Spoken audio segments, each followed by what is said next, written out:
Yeah, nice to get back on track again last weekend against DC. Felt as though the guys were, in a more natural place, a better mental and physical place, I think, after a very, very tough week the week before. It's been an extremely good week here. Weather's been great for us. Opportunity to get ourselves back into that groove and look forward to another very challenging week, but a pivotal week leading into Leagues Cup. Thank you, Coach. We will start on the floor with Valère. And Valère, just keep on going until you're done. Coach, we saw Teal Bunbury play about 60 or 70 minutes at the weekend. How is he progressing? Is he back to full fitness now? Yeah, Teal's in a very good place. Really the weekend was part of that process of getting him back up to match speed and really not putting his body under too much stress given the time he'd had out, which in the end only added up to a couple of weeks. Teal's a very fit guy, looks after himself, so no problems really getting through that type of work. But I think we're on a level playing field now. He's in a good place. And in terms of Fafa Pico, he obviously exited with Haiti the tournament. Is he back with you guys, and will he be available for the weekend? Fafa flew straight back. We were very lucky. I think it was Charlotte that he played his last game, and he flew back and was with us the very next day. So he's been in the group. He's prepared with us for the weekend, and he is very much available. And one last one for Hani Mukhtar got selected again to play in the MLS Skills Challenge. He's obviously an all-star. Just from a skills challenge perspective, did you watch that last year and what he was able to do? And does that mean anything to you? I guess I didn't, but I heard about it. Was it the crossbar challenge? And I think it was maybe the final kick that he managed to achieve whatever was needed, and there was a crazy scenes, right? I think it's all part of a very exciting and enjoyable window of time that those guys, the best players selected in the league, go up against what will be a fantastic Arsenal team and enjoy whatever that represents. It's very different, of course, to any league play, but for those guys that are in it, I'm sure it's incredibly enjoyable. Hey! Thank you, Valère. We'll swing it over to Wes Bowling for Club and Country. Go ahead, Wes. Yeah, the top row, as I see it, is an Arsenal row right now with Valère, with your history there, of course, Gary, and with me. So I want to ask about the back line. Obviously, disappointing to be without Walker this weekend due to the red card. How much faith, though, have Lucas and especially Jack instilled via their play this year that when they have to be called on, as they have numerous times this year, that they're going to step up? Well, Lucas was, I can say, a very, very valuable signing at the point that we made it. Nobody was to know really that we were going to have a couple of issues physically with Walker. He's played so many games. He's been, such a foundational piece for the group back there. But I think more than anything, it was, I think, mentally a challenge for me to maybe see the group. Not only without Walker in it, having had a fantastic start to the season, it was replacing him with an individual that had come into the group very quickly, and himself was carrying a little bit of a problem when he entered the building. I couldn't give Lucas more credit than I probably already have, which is that he's fitted in phenomenally well on and off the field. He's a courageous lad. He's a very driven lad, and he's also a very good defender. I think he suits us absolutely down to the ground with a lot of the qualities that he has, and he's a fabulous replacement at whatever point we need it. And he's also had his own little issues in and out of the group with slight groin problems, but as I look at what we would class as a trio at the moment, and I'm leaving Josh Bauer on the outside of that because of maybe the minutes that he's played, but he's also a guy that has stepped up to the plate when needed. and has got, you know, a much more reliable look about him. But that trio of centre backs, more senior centre backs, I look at now and say, look, any two of those three that are playing together, we're in good shape. Just one more for me. And Frank Lopez has earned so much respect over the years with his work in Chicago.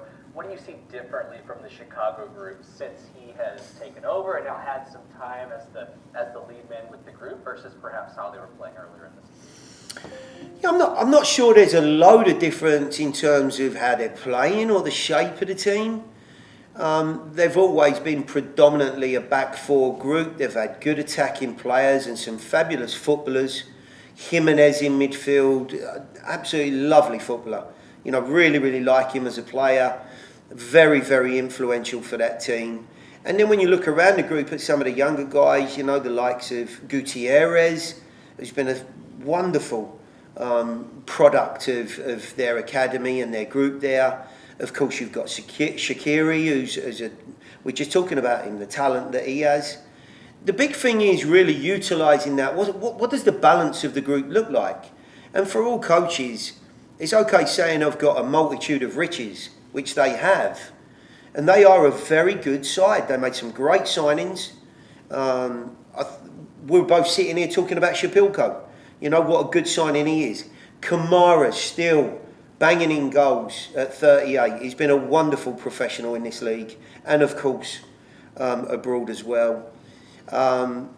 They've added the big centre-back, Chiho. If I pronounce that right, really like him.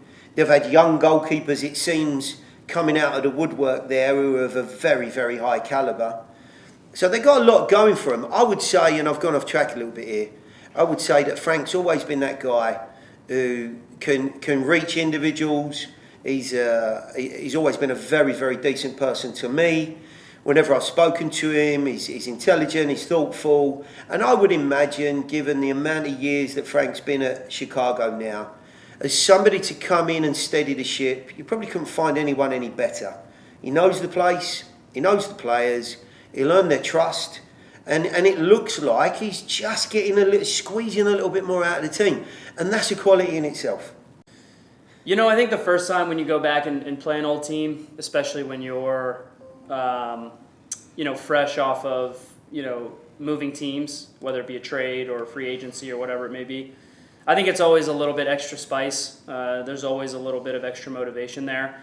We've played them a number of times already in my Nashville career, and I think we went back there 2 years ago, if I'm not mistaken, and played on an absolutely horrific Soldier Field pitch in the middle of the day. I think it was a terrible 0-0 draw. So yeah, I've already gotten that out of my system. I think the team has changed a lot. I think the only guy that's still on the team that's there when I was there, I think it's Fabian Herbers. And even then, I could be missing one or two guys, but it's just a very different team.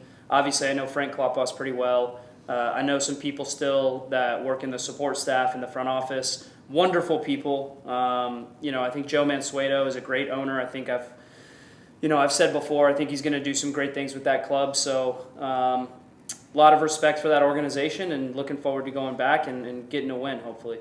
Dax, can you just look at the Given camera your instead? familiarity with Frank, how do you think he's managing the situation? What makes him so well equipped, other than his tenure with the organization, of course, for being the guy that maybe injects some confidence into a group that wasn't really playing with a lot of confidence earlier in the season?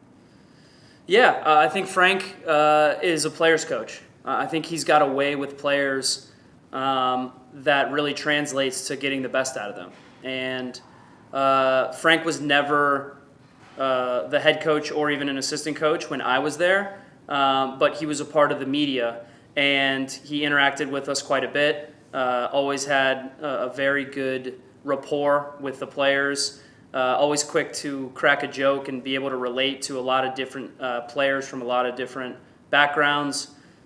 So I think Frank's done a good job. I think he's been able to squeeze some really good results out of that team the last 3 games. They've been on the road. I think they got 6 out of 9 points on the road. And so I know their next 3 games are at home at Soldier Field before we go into this Leagues Cup break. So I know that Frank will have them motivated to want to get a good start to that homestand because they're not far off the playoffs. And obviously, every team in this league, up until the last couple of games of the season, will believe that they can make the playoffs. And if you make it, you can make some noise. And so I know Frank will have them ready to go.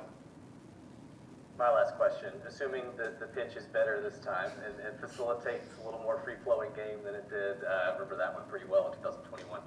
What's the key for this club to take the awesome home form that you're in and take that on the road in a league where you know as well as anybody it can be really tough to be the same team away from home as you are at home? How does this team get over that hump and play the kind of soccer away that it's playing right now at Geodis Park?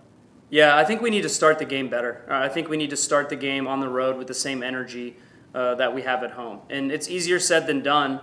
Geodis Park and our supporters, they give us an energy that you just can't replicate on the road. But we have to somehow be able to conjure that up and be able to have better starts. Because if I think back to our last two road games, both were losses. Both of those games were lost for us in the first half.